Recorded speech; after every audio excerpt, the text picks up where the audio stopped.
Hi, I'm Emily, Hi, I'm Alex. and this is Girls Who Music.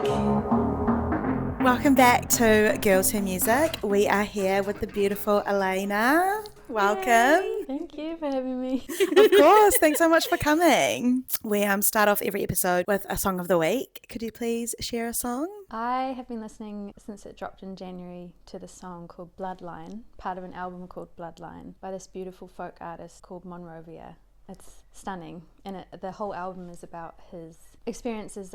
He was adopted and is trying to find his bloodline. It's stunning. I would recommend everyone to go listen to him and learn about him. Grew up on a lot of folk music, so I just... Interesting. Okay. Yeah, wow. It sounds like a really quite intense story. Yeah, Yeah. which I love. Yeah. As soon as I hear like the world that it was written in, and I just hear like the humanness of an experience. I don't know. A lot of folk music or just my favourite songs just get me in the chest. Yeah. You know, that's the stuff that I love. I love that. That's how we feel about your music. Yeah, I know. I was like, that's literally like your It music. makes sense. Yeah, totally Love makes that. sense. That's amazing. What's your song of the week? My song of the week is To the Mountains by Lizzie McAlpine. I think it's To the Mountains. Yeah, I'm pretty sure it's that. Yeah, I love her. She's beautiful. I kind of like dip in and out of listening to her when I go through like different phases of my life, because some of her music's quite sad, and so I don't want to listen to too much sad music because it makes me feel sad. I love sad. Yeah, it's like sometimes I really love it, and other times I'm like, oh, this is not helping my mood. I need to like uplift rather than just like wallow. Her voice is beautiful. She's really talented. Great song. I love it. Yeah, it's a beautiful song. Yeah, what about you? Mine is Stay Blessed by Swimming Pool. His music, it's kind of like Barry Can't Swim. Have It you is heard really Barry similar to Barry Can't Swim. Yeah. Yeah. Here's a really cool artwork for the album. It's like someone's smile, but like they've got like, I think it's like a children's smile. So Oh, it's like a tooth yeah. like half coming down. It's quite interesting. Yeah. We'll post it. It's really cool. Yeah. It's quite intriguing. So can you tell us a little bit about yourself and how you got started into music? Did you learn a musical instrument at a young age, or kind of at what point did you decide that you liked singing and that you kind of wanted to do it? I really hit the jackpot with my family. So my dad's a musician, a guitarist, and he was in an Irish band for 40 years. And he would teach me songs, and I started singing when I was like 6. And he said, oh, you've got a pretty good voice. And he had all the gear and recorded a little CD for all my family, grandparents and stuff. And so it just very naturally evolved from there. It wasn't ever a conscious decision of this is what I want to do. It was just very like, oh, this is what I'm doing. It didn't ever feel wrong. It just felt very like a tree growing, you know, like this is what I do. And then over the years, as I started developing my own taste of what really meant something to me, I started forming, I guess, bits and pieces of my own artistry. And I spent years writing before I even released music, but it's coming up 10 years now since I released my first song. Wow. Yeah, so it's been a crazy, long, like really beautiful unfolding journey for me as an artist. And I learned enough guitar from Dad and a little bit of keys that sustained me enough to write songs throughout. And yeah, just been working with incredible people to further expand my understanding of what like the craft is. Yeah, I love it. So was he into folk music as well? Because did you say that you grew up with folk music? Yeah, he'd just teach me all the songs that he wanted me to sing really at like family functions. Lots of like Lucinda Williams or Simon and Garfunkel, Leonard Cohen, all of these like beautiful like poets. You know, Bob Dylan is his number one, so every Bob Dylan song he could teach me. Yeah. And I think I subconsciously picked up a lot of songwriting skills or techniques from just learning the amount of songs that I did. So by the time I went to write my first song, you know, I knew what a verse, pre-chorus and chorus was without actually knowing what I was doing. It was all just clicking and it was easy. Yeah, I was like, this is what feels right. Yeah. It's a crazy analogy about a tree growing. Like you just were like, this is me. I'm just growing. I'm just moving with it, and it's right. That's crazy. I think I think I was very lucky that I was in an environment that was nurturing that, you know. That helped a lot. That's so beautiful. Almost 10 years, you said, since you released. That's crazy. It must have been quite like a journey for you to kind of go on, and you moved to Brooklyn at one point. Yeah, can you talk to us a little bit about that journey for you? It was so cool because it lined up the same time. I literally dropped my first song on SoundCloud and then hopped on the plane to Brooklyn, and then spent a year living in New York just learning and releasing music. And from that SoundCloud drop, I signed to my first indie label, and they were like, what is this song? I love it. And it was an early version of my song Bliss before it got reproduced. I still love that version. Like one day I think I'll put it out, but I spent the next year working with different producers and writers and releasing a few of those songs that I'd already made. And it was great being in America at that time, because I don't know, there's something really creative in the air in New York, and it really allowed me to figure out who I was almost for the first time, a real like articulation of myself, because I wasn't around anything that I'd known or anything that I'd grown up with. It was just me in this like brand new place. And a friend over there told me, when you go to different places, you're the only constant, so you really kind of get an idea of who you are more than if you stay in the same place. Yeah. My dream is like just traveling around and learning about myself and making music. Yeah. It's the coolest feeling. To just be on like a forever path of self-discovery. It's just so beautiful, and that's so tangible, I feel like, in your music. Do you feel like things felt easier doing music over there compared to here? Or what's the comparison? I wrote a little bit in New York, but was very I spent a lot of time in LA that felt like the melting pot of just creators. Every second house was a producer with their own studio set up. That's crazy. It's just insane. And you'd just be driving all over LA to a different session. I'd never really collaborated a lot other than like some close friends up until I did my first like songwriting trip, and I went to all these different houses. I got to my second session of that trip was with Phineas. That's crazy. I can't believe I got that. But like, just like we'd turn up to different houses and there'd be the most incredible musician like, hey, let's write a song for 4 hours. And what I loved about LA was they're like, oh, you're great, you'd be great with this person, let me hit my buddy they up, connect set up you. a session with you. It's very, everyone's like, go, you got this, very supportive. And I wouldn't say it's not like that here.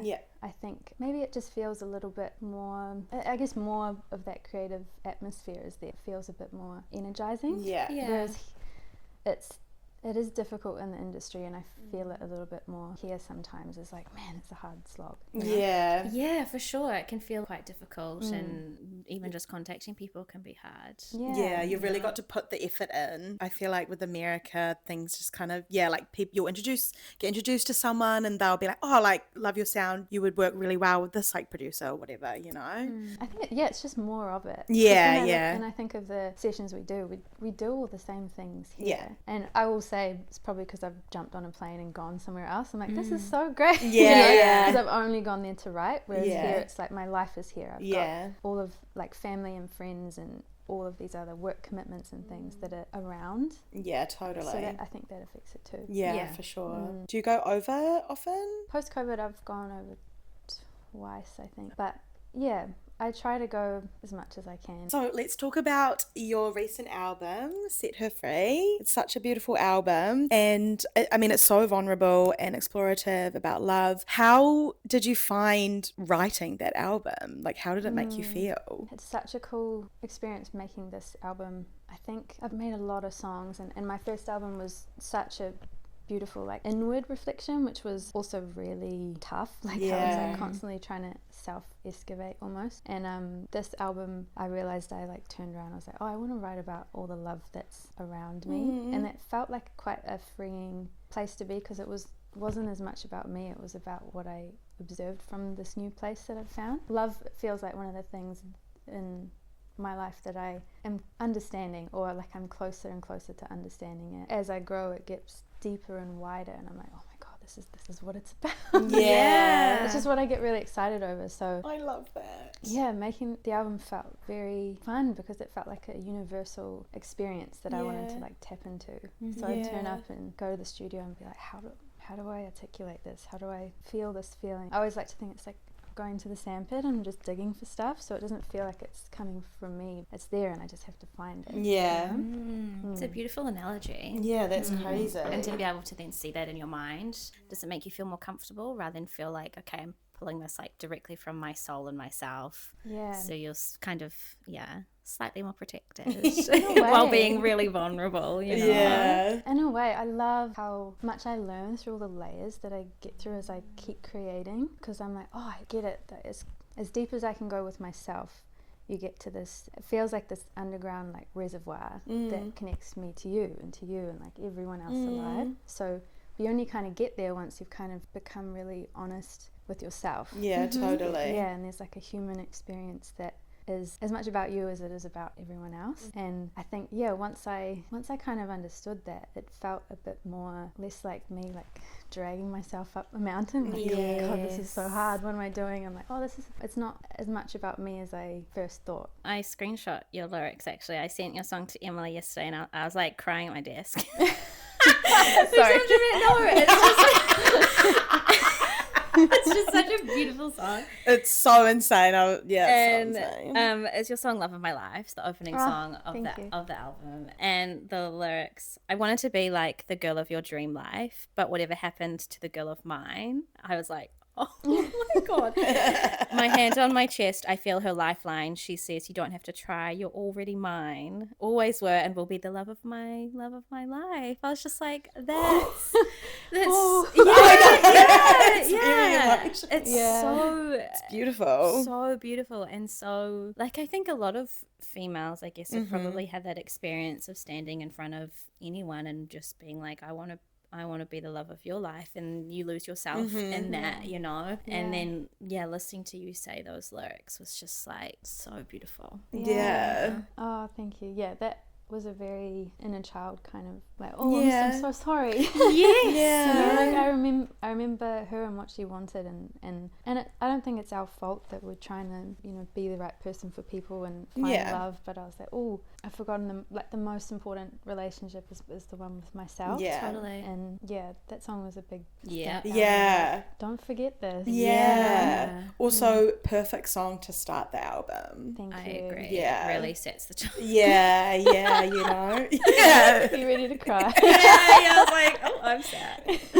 No, it's such a raw and vulnerable album, but the way that you articulate things, it feels really natural and really quite like reassuring in a way, rather than your analogy of being in a sandpit feels like that. Like through your songs, I feel really connected to, you know, multiple people, and I think it's just and I honestly think that for me, what like art is for, like the sharing of it, because there's been times I've heard a song and it's from another artist, I'm like, oh my God, no, that's my song. Like how did you know that's how I felt. What I was feeling?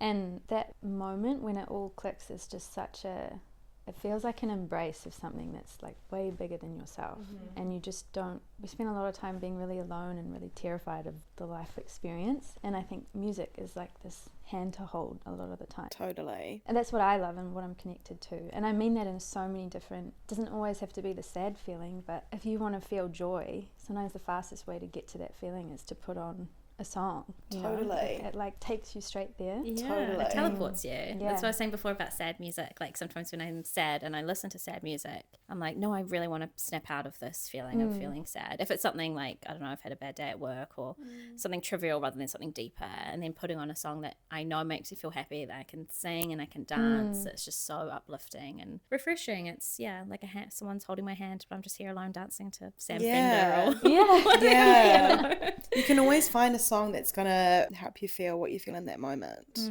you know. I really think that's why they call it like a gift. I've only just realized that people say, oh, what a gift you have, but I think it's a two-part gift. I'm like, what a gift that I was able to, I found like a medium to try and express or process something, but then I have to then carry on the gift, so then it can be someone else who might not have the means to be like, what is this feeling, you know.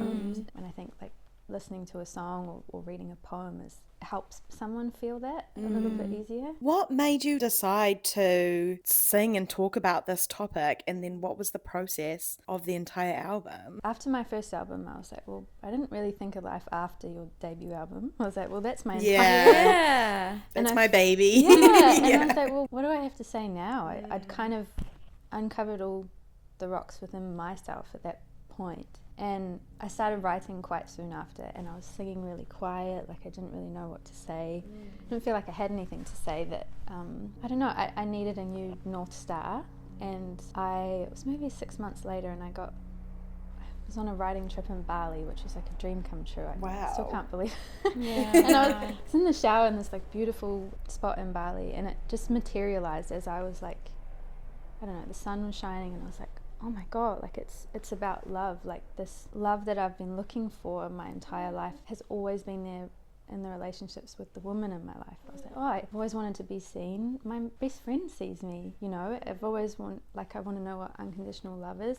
My mum, like, you know. Yeah. And I just saw that, oh, it's always been there. And then I realized how from there it kind of expanded, and I said, oh God, love is so much bigger than, not just because romantic love is so beautiful and such an important part of our lives, but there's a lot of, like, it's such a spectrum of love. Yeah, totally. And I wanted to kind of look at it more for the first time. And from there, once I knew I had it, then I was like, okay, away I go. yeah. I was like, okay, I've got the thing to say. Like, let me just figure it out. That's so beautiful. And so true. You know, like romantic love, like you say, it is beautiful, but it's not the only love. Yeah. You know, you don't just have one love of your life. You have so many across a span of your entire life, and it's so beautiful that you recognize that in Bali in this like beautiful shower. I could just imagine you the sun and being like, oh my gosh, life's beautiful. Yeah. You know? Like That's the coolest. It literally, like, as when you know it gets in your bones, you're like, oh, there it is. you can feel it in your body. Yeah. You just, I had a feeling like that over the weekend. Actually, I was feeling a bit down, and then like I saw my mum and my sister for Mother's Day, and I was just like, oh no, it's right here.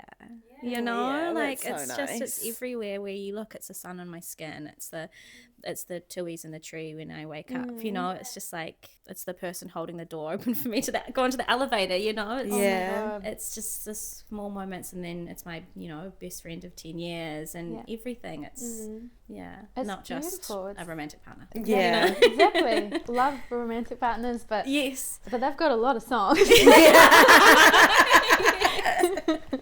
You're so right. There's so many love songs about romance in terms of a partner, but there's not many love songs about like your best friend. Yeah, and really trying to articulate that it was a good challenge, because I was like, how do I actually encapsulate like how I love you in a way that feels very true and doesn't feel, I don't know, it was quite a cool way to, and I sent it, like when I wrote the song I See You for her, I sent it to her and she just sent back a photo of her crying. Oh my God. I can only imagine. Yeah. But I was like, oh, good, like I'm glad I was able to tell you. Yeah, like, that's so sweet. Yeah. It's a gift, man. And it is this like big part of the album was like the capacity of the heart of a woman is so big. So watching my best friend become a mother in the last 5 years of her life, like the love expands in a way, or it's just like admiration. Yeah. So, I don't know, and I kind of see it in all my friendships, and how love is in action so much.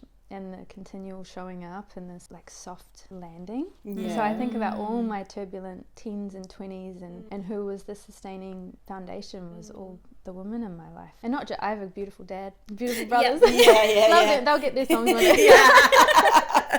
You're like, woman first. Yeah. I also loved how immersive and tangible you kind of made this album through the, you know, the creative experiences that you have. Like you did the release party and you kind of had all this beautiful artwork.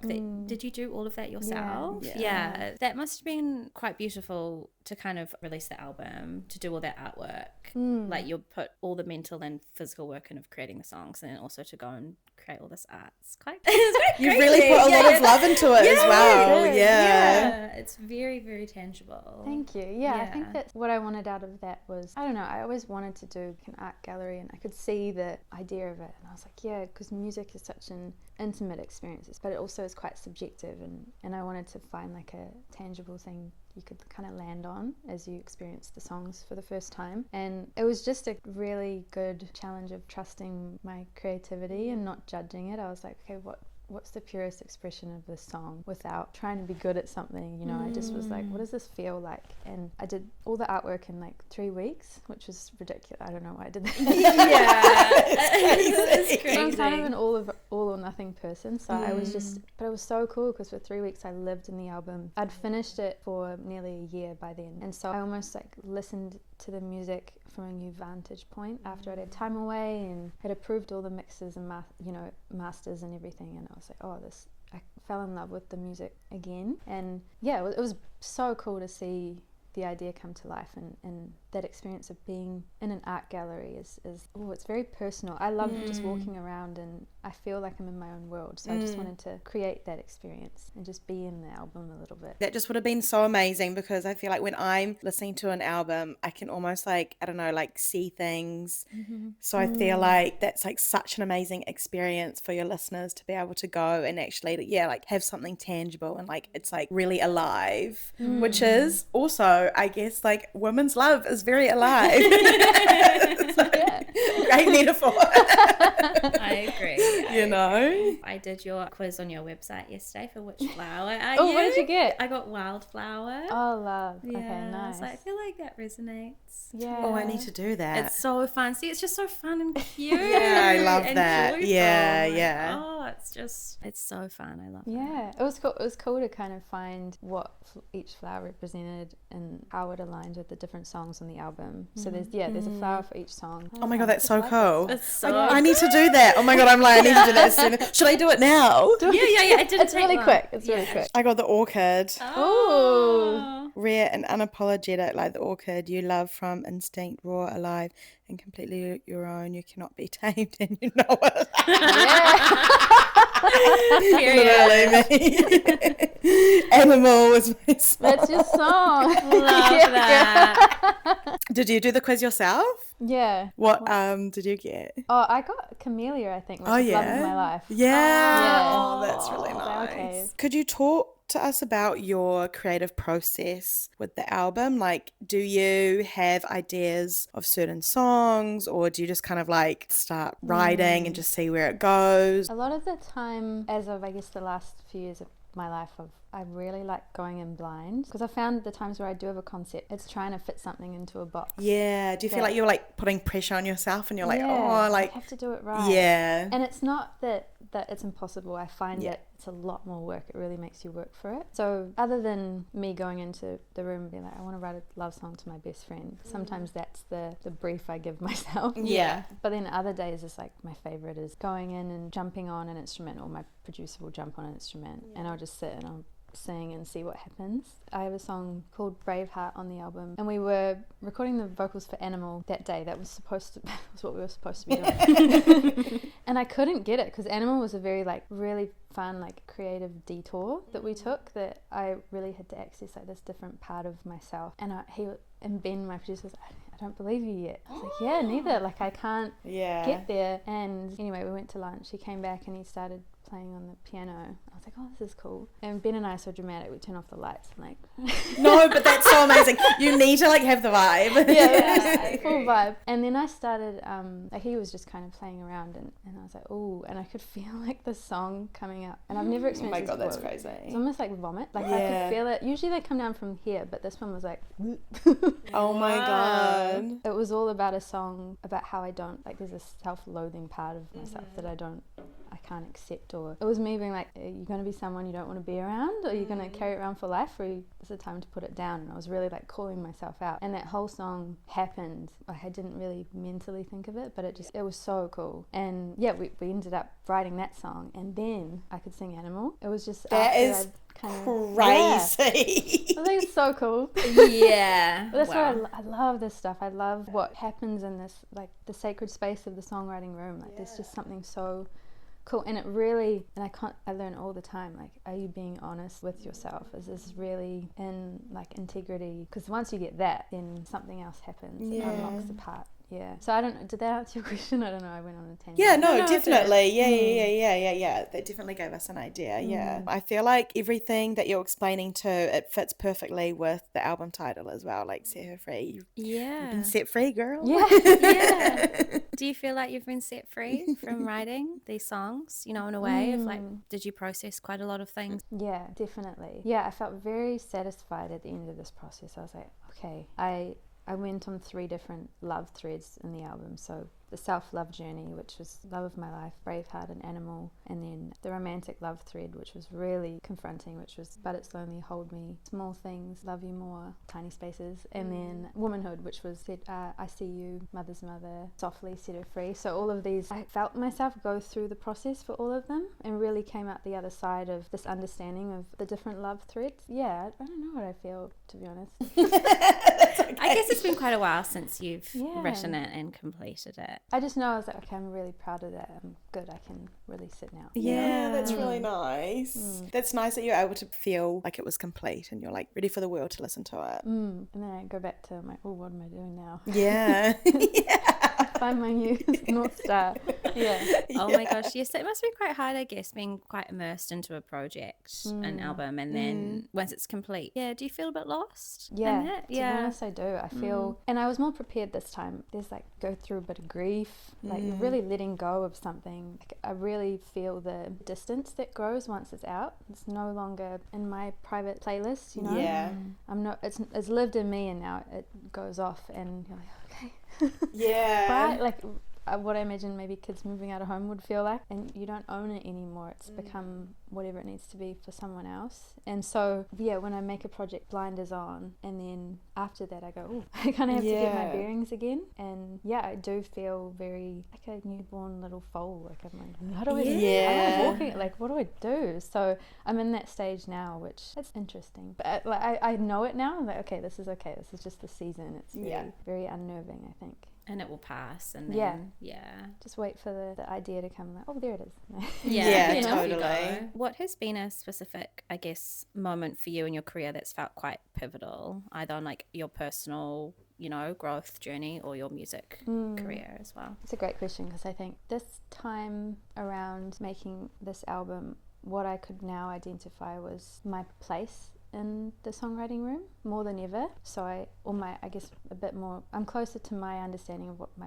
purpose is, I think, which feels a lot larger than me. And so I had a lot of experiences writing this project where I could almost see the pieces moving. I was like, oh, it's not me, I'm just trying to like follow it, And then as soon as very normal, like I start self-doubt, like all those voices come in, I'm not good enough, or I don't have any more songs, or it's time to throw in the towel, like all of those dramatic voices that come up almost every songwriting session. I suddenly was watching myself put myself in the middle of the room. I'm like, oh, that's not what it's about, move out of the way, you're making it about yourself again. It's something deeper here, something more sacred that you're supposed to be following. That felt like freedom to me, because I was like, oh, I just have to show up and keep listening and keep learning. There's a really great humility that making music teaches me over and over again. It's really cool, and that feels like, oh, I can do this for my life, because I don't have to lead the way. I just have to like listen my way through. You just have to follow, I guess, then that innate feeling within you. It's hard, but it's a bit more of a relief, because otherwise I feel like, oh man, how am I going to think of the ideas? Like, do I have it in me? Then I start talking myself down, which isn't helpful. I love learning. I'm like, oh, that's so cool. And then in 2 years I'm like, that was wrong. I learned something new. I know. Isn't that life though, right? You think you're so sure, and then it changes, and you change, and you grow, and you evolve, and like you say, in 2 years, you'll be like, oh my gosh, I'm a completely different person again. Isn't that beautiful in a way though? Yeah. What is something you would tell your younger self? But I feel like if you guys haven't listened to Love of My Life, that would definitely answer some of it, I feel like. Ooh. But is there anything else that you would say to your younger self? Yeah, probably I'd say different things at different maybe periods of my life, I think. But I'd be like, this is all it is. Look around. Like, it doesn't, it's very easy to be like, oh, then I'll get to this point and I'll feel this feeling totally I'm gonna feel, and it's not true. And you keep reaching these amazing milestones, but you don't get this feeling that you're searching for. You're like, oh, that wasn't it, maybe it's this next one. But I think it's very true. It's all the times I was writing songs in music school at the piano, like that was it. And in my friend Noima's room at his flat 10 years ago, trying to make the first version of Falling Autumn, and those were all the magic moments. Like it's now, it's no matter where you are, even if you've barely written one song, that's what it is. Just be in it, be in every moment of it. Otherwise, I don't know what else I don't know what else there is. I saw this thing, I think it was a TikTok, lol, and it was something like to do with happiness, and it was this therapist talking about like how everyone is always searching for happiness, but that's just not life. Like, you're not always going to be happy, and it's those little moments like that are going to make you happy, and it's not something that like you can't live a whole life where you're going to be happy, because once you have all those things that you wanted, your brain is constantly trying to find something else. And so I completely agree with everything that you said. Like, it's all here, every little piece, it all matters, you know. Yeah, it's so beautiful, and I think we can access, like, if I really tried right now, I know I could access joy if I just think about like even this experience right now. This is so beautiful. You know, like, this is cool. There's a polarity to everything. Even it's easy when you have a good day, but there is two sides to every coin. I don't know. I really think that's the life experience, is the richness of it. Absolutely. It's the highs and the lows as well. Yes, and it's just, everything. Riding through it, and like you say, being in it. It's now. You know? Yeah. I think I learned so much about love through grief. Like it's almost like I accessed a deeper chamber in my heart that wasn't available to me until I'd experienced something specific, and then I understood love even deeper. It's so good to talk about this. So good to talk about it. I feel like I could talk about it. Yeah, it's so nice. Like, I feel like it's important to talk about these things. I feel like people don't really. No, not a lot of people talk about love, apart from romantic love. Yeah. And then it just becomes quite transient and surface level. But like, it's just, love is so much deeper than what people give it credit for, you know? Yeah. And the love you have for yourself can run so deep and so true. And even being around your energy, like I remember when we first met you at that Universal Music event, and when we're talking to other music people and they're like, do you know Alayna? And I'm like, yes, we met her at this event. And I'll just never forget how grounded you made me feel, because you're obviously very grounded in yourself, and the energy that you have was just so refreshing and calming. Like, even now speaking to you and you're in my house, like I feel really calm. Like, I feel like I can fall asleep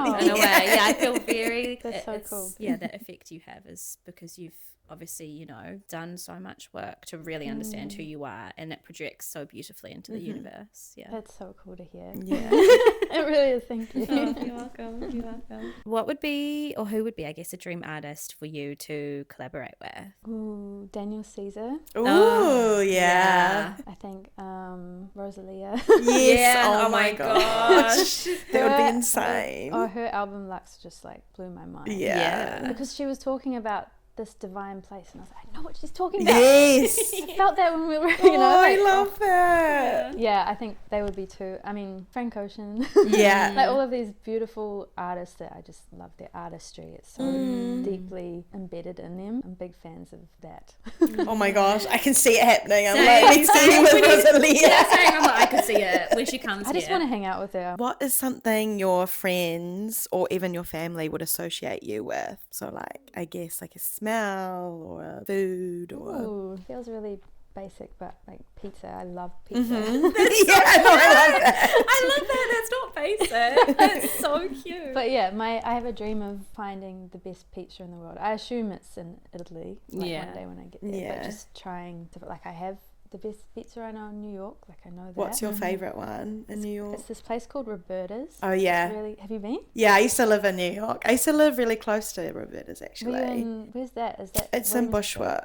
Is Well, it like, in yeah, like Bushwick? East Williamsburg, Bushwick. Yeah. When I've had a long day, it's like I just want a big What's pizza. your favourite then pizza from here, from Auckland? Oh, Umu pizza. Oh, yeah, Umu's Umu's so good. Yeah, You should start an Instagram handle of like all the best pizzas across Auckland. it's a great idea. Yeah. Just be a fun little pizza tour around. New album, Pizza. Oh my god, I found it.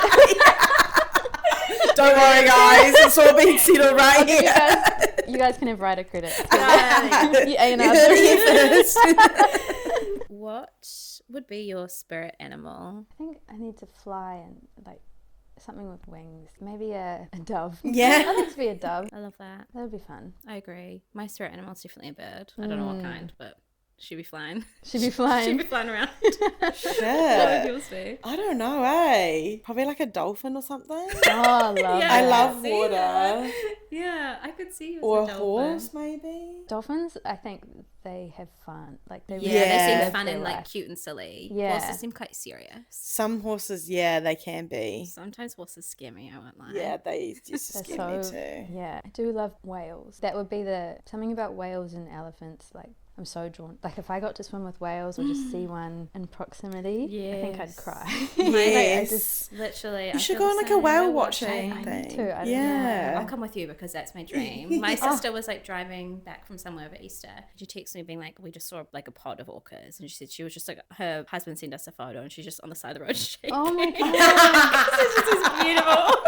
It's so Oh my like something gosh. It's just majestic. I'm just Yeah. like, that is magic. Like, how is Yeah. that real? It's just this beautiful creature just like popping in and out of the ocean. I'm so. like, I feel like they know something so much bigger than they like us are could yeah. understand. from another planet or something. Yeah. Yeah. Do you have any must-haves like in your bag going to perform Ooh. or something that you need to do before you go on stage? It's not true, but having a whiskey was meant to like warm your throat. Oh yeah. Oh. And so I have this ritual of like a whiskey before I play. Yeah. It's a little neat. Yeah. I don't know. It makes me feel good. Yeah, I Makes me love feel that. Kind of in my body too. I like to like have a lot of alone time, find a way to ground myself and just be in my body because I get quite, not anxious, but it's quite easy for me to like be in my head. So any way that kind of brings me down to earth helps. Or chapstick. Yeah. Yeah. I need to have that on. Yeah, need. Yeah. Thank you so much for joining us today. It's been such a delight, honestly, to chat to you and to just, hear you speak about your life, your journey and your creative process. It's just been, such a joy. I think I speak for the both of us. Yeah, absolutely. Yeah, thank you so you. much. I love this. Thanks so much for tuning in, guys. We'll pop all of Alayna's details down below for you to check her out if you haven't already. All right, catch you next time. Bye. Bye.